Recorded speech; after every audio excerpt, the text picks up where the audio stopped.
last one right there. Hey everybody, this is Tom from Small Scale Life. We are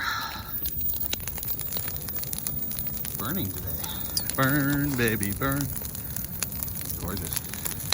This is all the honeysuckle, rotted wood, prickly ash, and buckthorn. This is pile number 3. There were 2 other piles that were over there, but this is one of 2 left. This is probably our second biggest one. That one right there. That's the big daddy.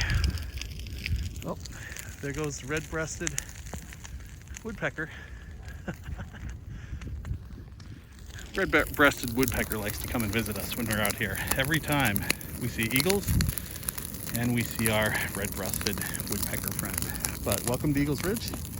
We're burning today, connecting, getting rid, letting go. Yeah, that's what we're doing today. So, not standing barefoot today. We got boots on, dressed up, ready to go. If you see, we got some stakes out here. The house is going to be out there. Garden's going to be up in that corner. Got our future pole shed there. Gardens are back here from the neighbors, but I'm thinking some fruit trees might be back here. There's the ridge behind the wood pile. A lot of deer activity, so if there's any kind of orchard activity up here, it's going to have to be Alcatraz. We got to keep the deer out if we want any apples, and we might. Yeah, we'll need to keep them out. We'll give them extras and give back to them. But yeah, gorgeous day today. Good day to burn. So, in your own life, what are you willing to let go, get rid of? Stop carrying around that old crap.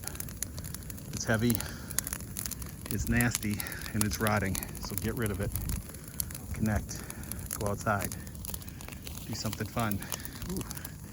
I'm gonna have to feed this fire. Keep it burning. Keep it moving. This is Tom from Small Scale Life. Remember to learn, do, grow, be a little better every day. Keep rewilding. Keep exploring how to be resilient, and keep remembering. Remember those that have gone before us. Remember all the things that you've done. And think about what you're going to do in the future. All right, everybody. We'll talk to you soon. Bye.